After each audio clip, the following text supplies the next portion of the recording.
A person who has purpose in their life, they have something to go for, some meaning. One writer described it, for some people it becomes a magnificent obsession.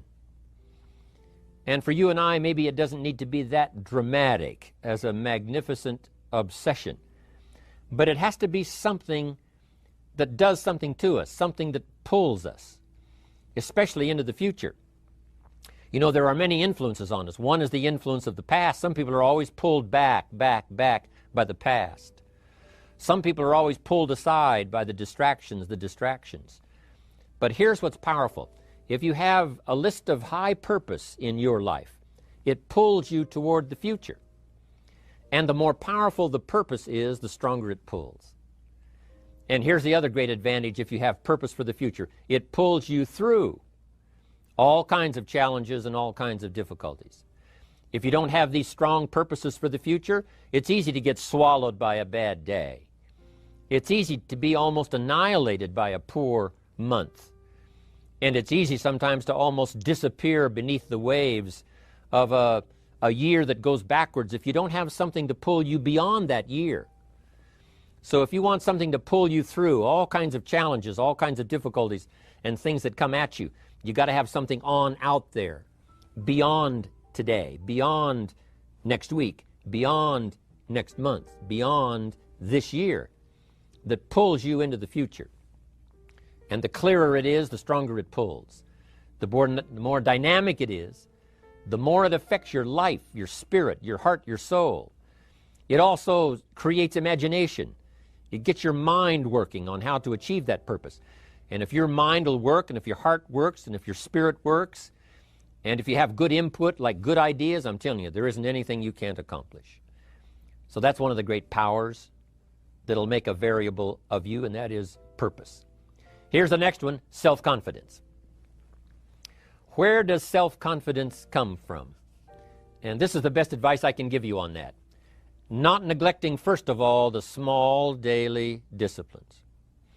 Self-confidence really comes from feeling good about yourself. And one of the best ways to feel good about yourself is at the end of the day to know that you poured it on. You did your best. If you conducted a meeting, you did the best you could. If you made a phone call, it was the best phone call you could possibly make. If you wrote a letter, it wasn't a casual letter, it was your best letter. At the end of those kind of days, when you feel good about yourself, self-confidence starts to rise. You know that if you can have this kind of a good day, you can have another one the next day, and those days become the weeks become the months, and the month becomes a powerful year.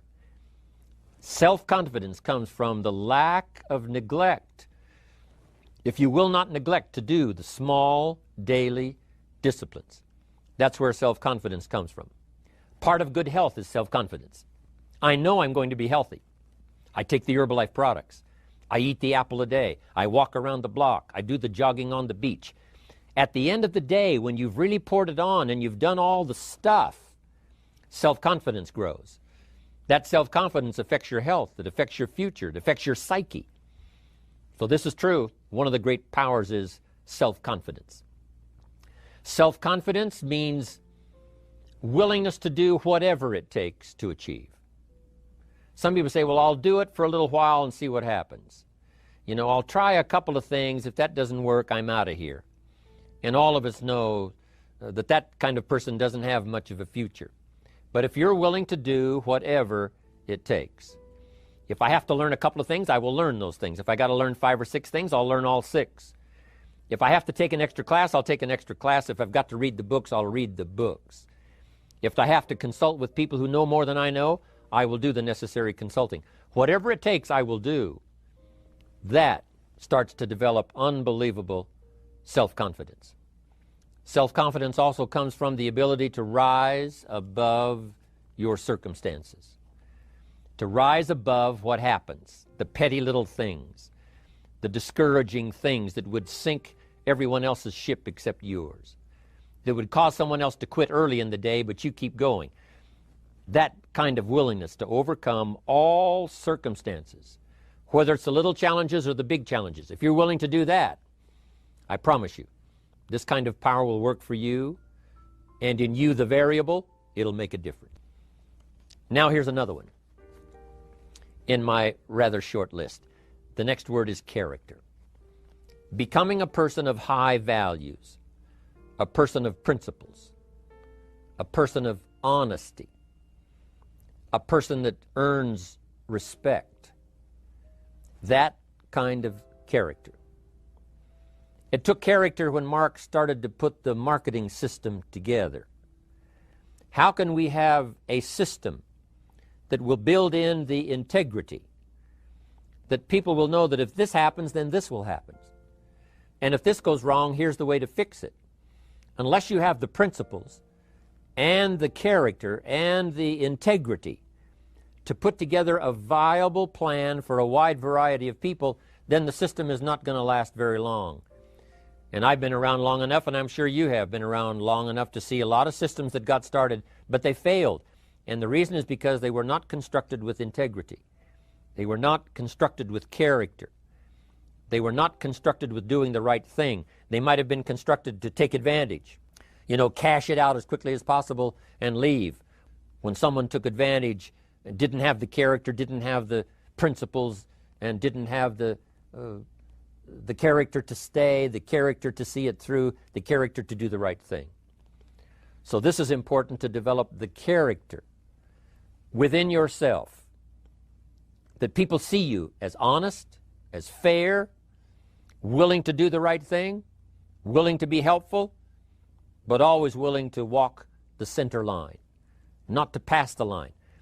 When we come to an opportunity like Herbalife, especially multi-level network marketing, it is so dynamic, it is so powerful, and it is so possible in fortune making that sometimes people want to speed up the process by cutting the corners, by neglecting to do the right things, to cheat a little here, cross the line just a little bit, because then, it'll grow faster and you can cash in quicker. Not necessary here. Doing Herbalife right will build your fortune longer and stronger than trying to cut the corners and not doing it right. Vitally important. Building and developing your own character. Here's the next key power, and that's image. There's many parts to image. The image that others see you as, the image you have with other people. And it's very important how other people see you. If they don't see you as a leader, chances are they won't pay attention. If they don't see you as being in control, chances are they won't have the trust. If they don't see you as knowing where you're going, what you want to accomplish, they probably won't follow. But if people can see you, if you have the image of someone that's in charge, in control of your life, your future, your destiny, in control of the situation, if they see that, that kind of image is powerful. It helps to win the day. It attracts other people. People want to be around people that are in control, that are powerful, but they know how to use their power, influential, but they know how to use their influence. That kind of image is important. But here's a very important image, and that is your image of yourself. The way you dress, the way you talk, the way you think, your capacity for learning, all of that is an important image that you have of yourself. The image that you have that if it needs to be learned, you could learn it. If there's a book that needs to be mastered, you could master it. If there's a skill that needs to be learned, why couldn't you get busy now and learn that skill? That kind of self-image, that I am continually trying my best to be the best I can. Because one of the most important places you have to look is into the future, yes. You got to look into the past, yes. You've got to look around, yes. But one of the most important places you have to look is in the mirror. How I appear to other people, that's important. But how I appear to myself is the ultimate importance. That kind of image, to where you'll develop the self-confidence, you'll develop the self-reliance. Now here's another one. It's called self-discipline. Self-discipline, all of us have a challenge with that. Because sometimes it's easy, and especially if you're working hard, doing the best you can, it's easy sometimes to let up and let it go. But remember, so many people, especially now that we're as big as we are around the world, are counting on what we do. At home office, they have to be careful. They have to be disciplined. It's easy for the person who ships the product from Herbalife says, oh, well, I'll wait until tomorrow to ship it. And then they go home and sleep like a baby. But the distributor who's waiting for that product doesn't sleep that night, or doesn't sleep when the product doesn't show on time. But if everybody will have the discipline to say, I will do the best job I can. I will make mistakes, of course, because we're all human, but I'll try to remedy those mistakes and do the best job I can. That kind of self-discipline that understands how important your part is in all of the functions that work. Coming to work on the set here, HBN, there's so many people that play a part. And each one of the parts that are played is necessary to put on the broadcast, make it viable, make it real, make it powerful. Any couple of them missing, and it would be a disaster. But all of it put together, and it works like a charm. Each person developing the self-discipline to do their part, do their job. On the list I had was enthusiasm. And here's what I wrote about enthusiasm. Enthusiasm that's powerful is mostly enthusiasm that is enthusiasm inside, 90%, 10% outside. We all know what the enthusiasm is like when somebody lets us see their enthusiasm, which is like the 90%, and only 10% of it is inside. But the enthusiasm that really affects people is not just being loud, but the enthusiasm that runs deep, the enthusiasm that comes from deep inside, created by self-confidence, created by purpose, created by genuine willingness to help other people. That kind of enthusiasm, knowing that you're going to get the job done, knowing you're going to affect people, knowing you're going to have testimonials flowing in from all kinds of directions. That kind of enthusiasm. A lot of it is quiet. A lot of it is unheard. And the 10% that's heard, it rings a bell. People call it genuine enthusiasm because they know that what you say in the outward display of your enthusiasm is only a small tip of the iceberg of the enthusiasm you feel inside that really motivates you to do the best job you can. Next on my list to help you become the powerful variable is expertise. Wanting to excel in all of the skills and settling for nothing less than an outstanding performance. If you're willing to be the best in your field, if you're willing to demand of yourself excellence in skills, to be the best that you can possibly be. In the training, do the best you possibly can. In doing a workshop, do the best you possibly can.